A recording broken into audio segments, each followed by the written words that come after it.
When Jess decided to take the back roads through the Appalachian foothills, she wasn't looking for trouble, just peace.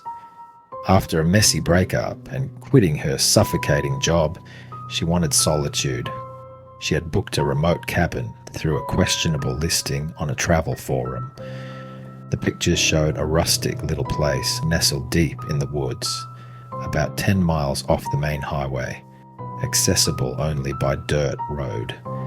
The kind of place where no one could find you unless they knew where to look. The listing owner had gone by the name Mr. Howard. No first name, no phone number, just a long chain of emails and a PayPal payment. Jess had hesitated, but she told herself this was exactly what she needed. No distractions, no people, just the trees, the birds, and her thoughts. But the first thing that struck her when she arrived was how wrong the silence felt. It wasn't peaceful, it was thick, still, oppressive. Even the air smelled off, like mildew, copper, and something faintly sweet underneath. The trees, black against a grey sky, stood too still, as if listening. The cabin was smaller than in the pictures. The wood was rotting, and several windows were covered with thick boards from the inside. The lock had been changed. The key Mr. Howard mailed her didn't fit, but the door was unlocked anyway. She should have left. Day 1. Jess explored the inside with a flashlight. The power didn't work, but there were oil lamps on the tables, all half full. There were no mirrors. Every room had been stripped bare except the kitchen, where a large butcher's block took up half the room. A row of rusty meat hooks hung above it. She found her pulse quicken, but told herself the place was old, maybe left over from hunters or something. By nightfall, the storm started, heavy, relentless rain, and winds that sounded like whispers in the trees. Jess didn't sleep. She thought she heard footsteps on the porch around midnight, but when she checked, nothing was there. Just mud prints on the steps, bare feet. Day 2. Her car wouldn't start. The dirt road had become a river of mud. The nearest gas station was 15 miles away. She was stranded. That morning, Jess discovered a door in the floorboards beneath an old rug. A cellar.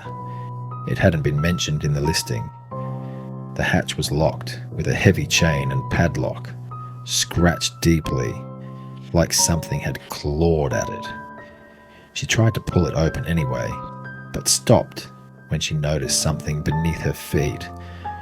A small smear of blood. Fresh. That night, she set a kitchen knife under her pillow.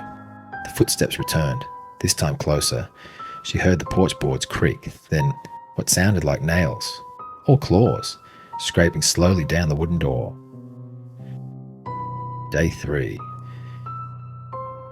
Jess explored the surrounding woods in daylight. Just a few yards into the trees, she found another cabin, older, nearly swallowed by nature. This one had been burned, charred black, and collapsed in on itself.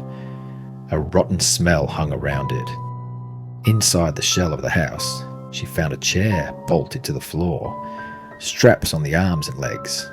The floor was stained dark, blood, years old. Something had been done here, something awful. She found a photograph nailed to the back wall, black and white. A woman, young, bound to the same chair, her eyes wide with fear, mouth gagged. Underneath, scribbled in red marker, specimen number 37. Jess vomited in the bushes. Day 4. She woke up to find the front door of her cabin wide open. Her knife was gone. In the living room, carved into the wall with a sharp object, specimen number 38. She locked herself in the bathroom, shaking. She could no longer convince herself this was coincidence or paranoia. Someone was playing with her, watching her. She tried her cell again, no signal. Desperate, she ran into the woods. not caring about direction, just away. Hours passed. Trees thickened, light dimmed. Then she saw him. A tall man in an old suit, no expression, holding a wide-brimmed hat in one hand, a meat hook in the other. His face was wrong, almost too still, like a wax figure, pale and tight-skinned. He didn't chase her, he just watched. Jess ran until she collapsed. When she came to, it was night, and she was back at the cabin. No matter where she ran, she always came back. Day 5. Inside the cellar, the lock was gone. The hatch stood open. Jess couldn't stop herself. She descended the creaking steps into the pitch dark, holding a lamp. The walls were lined with glass jars. Floating in formaldehyde were eyes, fingers, clumps of hair, tongues, each labelled with a number. There was a bed, no, a slab, with leather straps. And on the far wall, photos, dozens of them. All women, all terrified, bound, gagged, numbered. Some marked retired, some deceased, others missing. At the very end of the row was a picture of Jess, taken from outside the window. Her number 38. The final night. She waited, armed with the butcher knife and a lamp. She barricaded herself in the bedroom. Midnight came. The doorknob rattled. Then footsteps creaked inside the room. He was here. Jess lunged, slashing wildly. The blade connected into something solid, but not human. Something harder, like leather stretched over bone. The lamp fell, the oil igniting the wall. The room burst into flames. She ran. Through the forest, barefoot, bleeding. Behind her, the fire spread like a beacon. She didn't stop. She didn't look back. Epilogue. Weeks later, hikers found her collapsed near a ranger station. She spoke little, refused to say where she'd come from.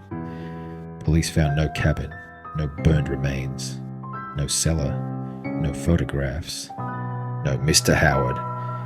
Just a parting gift buried deep in her bag. A Polaroid photo of Jess, bound, gagged, terrified, labelled neatly, specimen number 38. Incomplete collection. And beneath it, in small red letters, I'll finish it soon.